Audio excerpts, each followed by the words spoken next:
नमस्कार। तो ये लेटेस्ट अपडेट है Himachal Pradesh staff selection commission Himachal Pradesh कर्मचारी चयन आयोग के बारे में।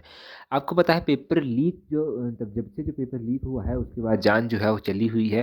अभी तक जांच चली हुई है और इस जांच में कुछ दिन पहले हमने जाना था कि जो पूर्व सचिव हैं जितेंद्र कंवर, उनके घर में जो है वो जांच की गई थी। तो उनके घर में जांच करने के बाद जो है उनकी मुश्किलें जो हैं वो बढ़ सकती हैं।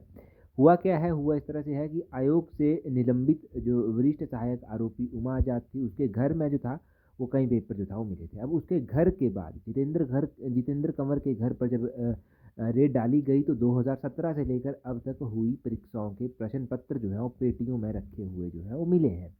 विजिलेंस के हाथ ये पेपर लगे हुए हैं और कंवर के जो मोबाइल फ़ोन है उसको भी जो है वो अपने कब्जे में जो है विजिलेंस की टीम ने ले लिया है।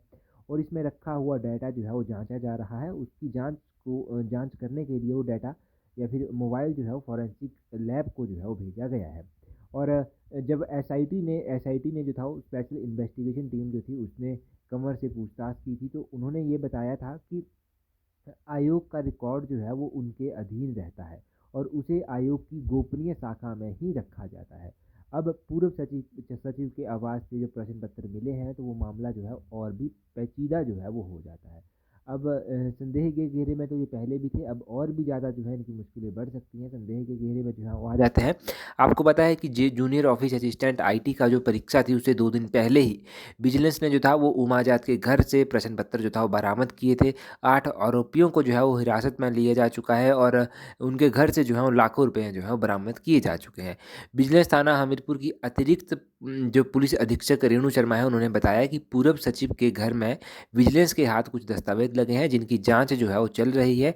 इसमें पुराने प्रश्न पत्र भी जो हैं वो शामिल हैं। और आयोग के जो ओएसडी हैं जितेंद्र सांजटा, उन्होंने बताया कि मामले की जांच जो है वो अभी आयोग में चल रही है। तो ये है लेटेस्ट अपडेट इससे पहले भी हमने आपको दी थी। तो ये लेटेस्ट अपडेट उस मामले में है जो पेपर लीक जो था वो हुआ था और सचिव के आवास से जो प्रश्न पत्र मिले हैं ये सब पता चला। अभी देखते हैं आगे क्या क्या होता है। जो भी लेटेस्ट अपडेट हमें न्यूज़पेपर के माध्यम से मिलती रहेंगी वो सारी हम आपको देते रहेंगे टाइम टू टाइम।